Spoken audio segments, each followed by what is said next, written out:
Enzo Marchisio stared at the photo on his phone, his hands shaking so violently he nearly dropped it. His wife, bound to a chair, a gun pressed against her pregnant belly, her eyes wide with terror, mascara streaked down her face, her lips forming a word he couldn't hear but knew by heart. Help. Below the image, 3 words. You chose wrong. His champagne glass slipped from his hand, exploding across the marble floor of the Eclipse nightclub. Around him, music pounded, people laughed. Sienna's perfume still clung to his shirt, but all Enzo could see was that photo. All he could feel was the weight of what he'd done.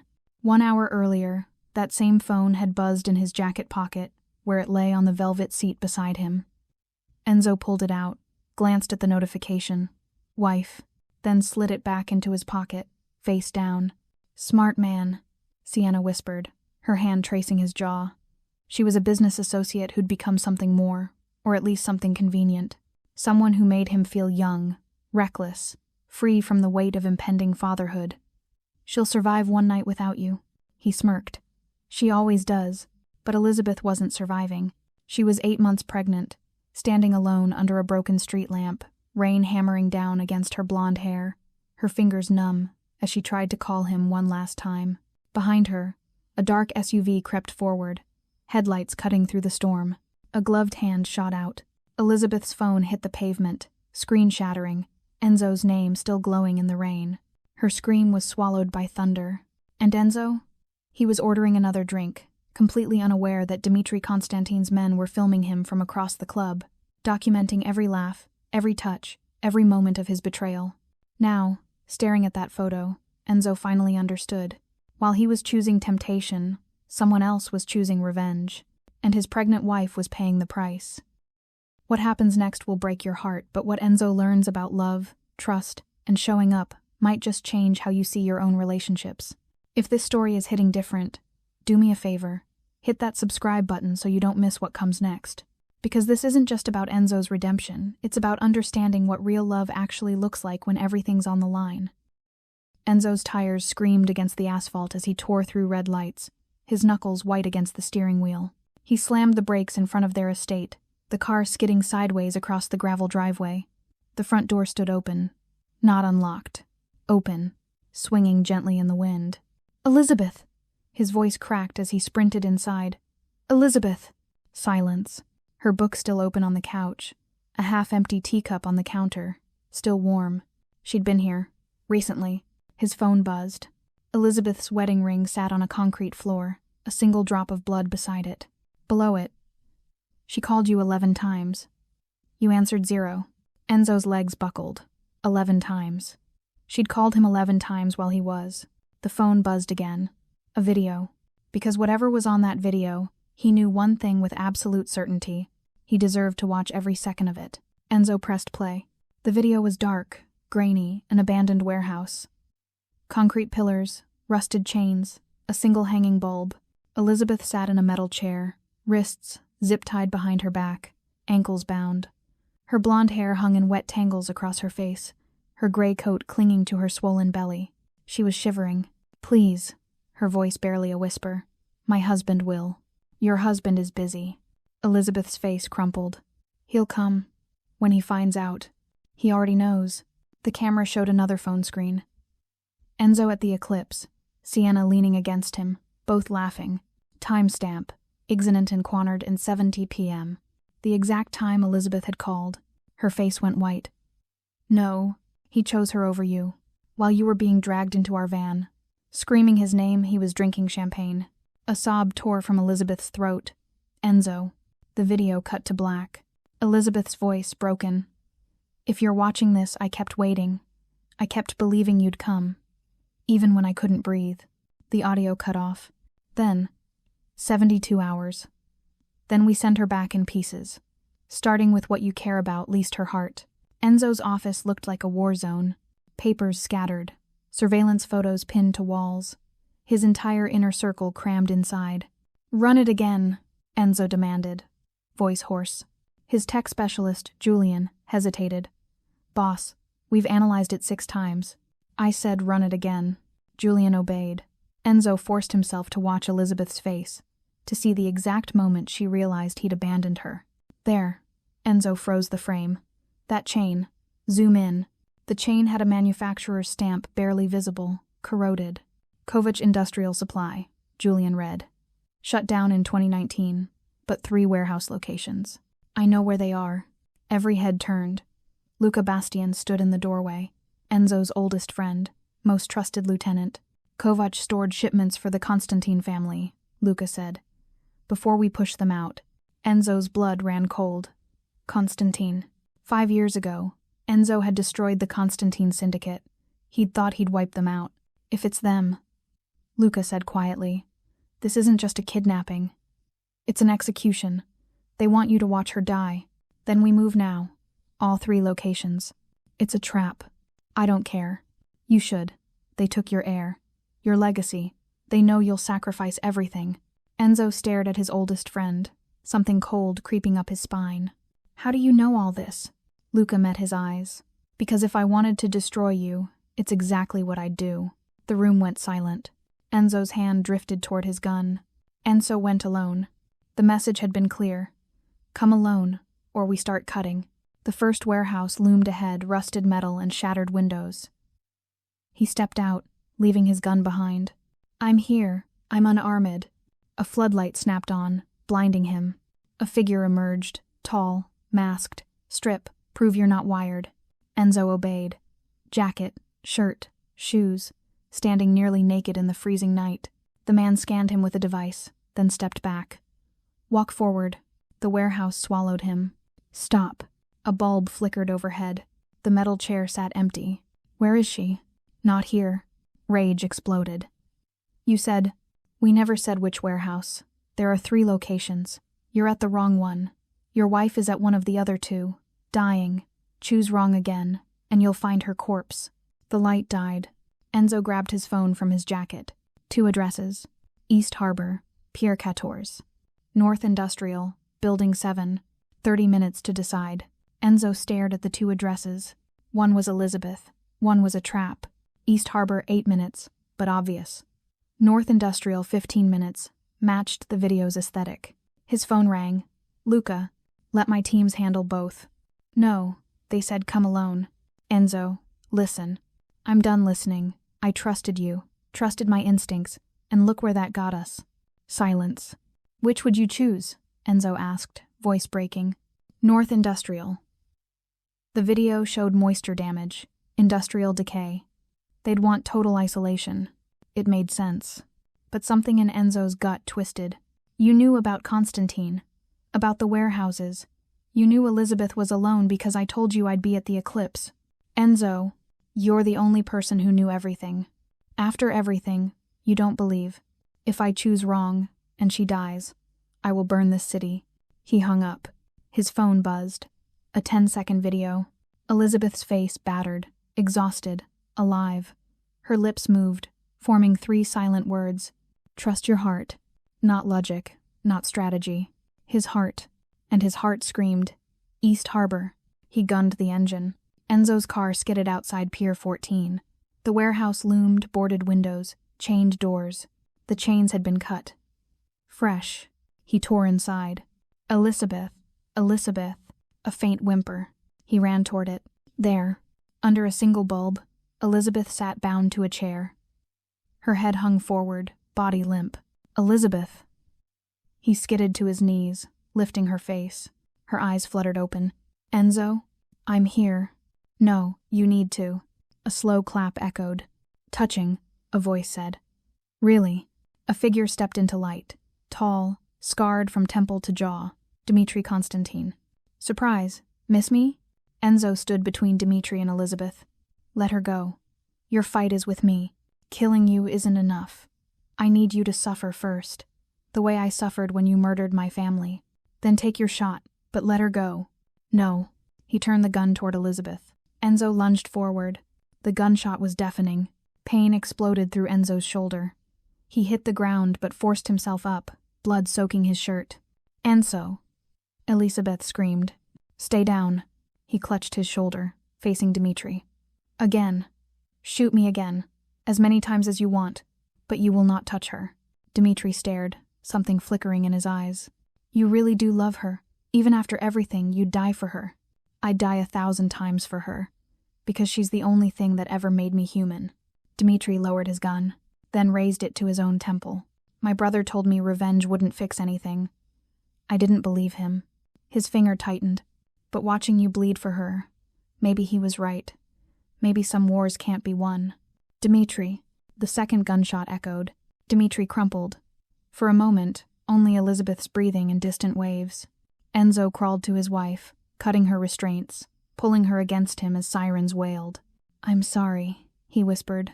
"I'm so sorry." Elizabeth's hands found his face. "You came," she said. "You finally came." Street Helena Hospital's fluorescent lights were too bright for how dead Enzo felt inside. He sat in the waiting room, shoulder bandaged, and in a sling. All that mattered was the door marked obstetrics, emergency. Elizabeth had disappeared behind it 2 hours ago. Doctors swarming, machines beeping, her hand slipping from his. The baby's heart rate is dropping. Possible placental abruption. Emergency C-section. Their daughter. What if she's not okay? "Mr. Marchisio?" A doctor stood before him. Scrubs, spotted with blood. Enzo couldn't breathe. "Your wife is stable." Relief crashed through him. "And the baby?" "Your daughter is alive. In the NICU premature by 4 weeks. Underweight. But breathing on her own. She's a fighter." Tears burned his eyes. "Can I see them?" "Your wife is in recovery. But yes, you can see your daughter now. She has your eyes." Enzo stood at the NICU window. She was impossibly small, 4 pounds, 8 ounces, covered in wires and monitors. Her fingers like matchsticks, face scrunched, ancient and brand new. "Perfect. You can touch her," the nurse said. "Through the ports. Skin-to-skin contact helps premature babies regulate breathing and heart rate. It releases oxytocin, the bonding hormone. It's biological." Enzo's hand shook as he slid it through. His finger brushed her palm, her tiny hand closed around it. The world stopped. "That's the palmar grasp reflex," the nurse explained. "She's wired to hold on to you. It's survival instinct. Even at 4 pounds, her brain knows. Your safety." Enzo's vision blurred. "Hey, sweetheart," he whispered. "I'm your dad. I know I'm late, but I'm here now, okay? I'm here, and I'm never leaving." Her hand squeezed tighter. "She hears your voice, recognizes it. Babies identify their parents' voices from inside the womb. All those months your wife carried her. Every time you spoke near her, she was listening, learning you. She's known you her whole life. She was just waiting for you to show up. Waiting for you to show up." And Enzo broke down completely. Later, Enzo sat beside Elizabeth's bed. She was awake, exhausted, pale. "Have you seen her?" Elizabeth asked. "Yes, she's perfect." Elizabeth's eyes filled with tears. "I was so scared. When they showed me that video of you with her, I thought you didn't want us anymore." "No, God, no. Elizabeth, look at me." She did. "I was the stupidest man alive. I chose comfort over responsibility, ego over love. I chose wrong. You paid the price. Our daughter paid the price." His voice cracked. "But I swear, I will spend the rest of my life making this right. I will earn back your trust. I will be the man you deserve, the father she deserves." Elizabeth stared at him, tears streaming. "I don't know if I can forgive you," she said quietly. "I know. I don't know if I can forget what I felt, calling you over and over. I know, but I want to try, because she deserves a father who shows up, who chooses her." Enzo lifted her hand to his lips. "She'll have him, I promise." Elizabeth's face softened. "What should we name her?" Enzo thought of his daughter's hand refusing to let go. "Hope," he said. "Her name is Hope." 3 weeks later, Enzo stood in his office for the last time. Hope was in the NICU, gaining weight. Elizabeth had been discharged, recovering. Enzo spent every moment at the hospital, watching his daughter, learning to care for her, talking about their future. The empire he'd built spread before him, 10 years of work. A kingdom carved from blood. And he was walking away. Luca sat across from him. "You knew, didn't you?" Enzo said quietly. "About Sienna." Luca's jaw tightened. "Yes." "How long?" 6 months. "I tried to warn you that she was playing games, that Elizabeth was suffering, that you were losing yourself, and I didn't listen." Enzo's voice was hollow. "I thought I was untouchable, thought I could have everything without consequences. What are you going to do?" "I'm out. Out Enzo, watch me. Enzo pushed a folder across. Everything's in there. Territory divisions, succession plans. You'll take over. I don't care. Luca stared at the folder. You've lost your mind. No. I've found it. For the first time in 10 years, I know what matters. And it's not this. It's my wife, my daughter, the family I almost destroyed. Enzo. I ignored 11 phone calls, Luca. While my pregnant wife was being dragged into a van, I was protecting my ego. Luca said nothing. I saw her break. Enzo whispered. I saw the exact moment she realized the man she loved had chosen a stranger over her safety. And I did that. Me. He stood, buttoning his jacket. If I stay in this life, I'll lose them again. And next time, I won't get them back. Luca nodded slowly. I think you're making the right choice. And Enzo, I was never part of it. I would never. I know. A traitor would have encouraged me to go alone. You're loyal, Luca. I just couldn't see past my paranoia. Luca's expression softened. One more thing, Enzo said at the door. What? Sienna. She's done in this city. Blacklist her from everything. Luca's smile was cold. Consider it done. That night, Enzo returned home. Elizabeth was in the nursery, folding tiny clothes Hope would wear once she came home. Hi, he said softly. Hi. I wanted to talk to you. Elizabeth set down the onesie. Okay. I left the business. Signed everything to Luca. I'm done. Elizabeth's eyes widened. Enzo, I need you to understand I'm not going to forget what I did. I'm not going to pretend that night didn't break something between us. But I want to rebuild, if you'll let me. Elizabeth studied him. I'm not going to forget either, she said quietly. I'm not going to pretend that night didn't shatter my trust. I know. But I'm willing to try. If you show up. If you choose us. Not just today, but every day. If you prove you've changed with action. Enzo took her hand. Every day, he promised. You and Hope, you're my empire now. Nothing else matters. Elizabeth's eyes glistened. Okay. Hope comes home next week, she said. The doctors say she's strong enough. Then we'll be ready. And for the first time, Enzo Marchisio understood exactly what he needed to do. The beach house was small, 3 bedrooms, weathered siding, a porch overlooking the ocean. They'd moved 6 months after Hope came home. A fresh start. Simple, quiet, safe. Enzo stood on the porch, coffee in hand, watching the sunrise paint the waves gold. The screen door creaked. She's asking for you, Elizabeth said, smiling. Apparently Daddy makes better pancakes. Enzo grinned. That's because Daddy doesn't burn them. Elizabeth swatted his arm. Watch it, Marchisio. He caught her hand, pulling her close, kissing her forehead. Love you. Love you too. Inside, Hope's voice. Dada, dada. Enzo laughed. Duty calls. Hope sat in her high chair, dark curls bouncing as she banged a spoon. 18 months old now. Thriving. With Enzo's eyes and Elizabeth's smile. Pancake, Hope announced. Coming right up, princess. As Enzo flipped pancakes, Elizabeth read from her tablet.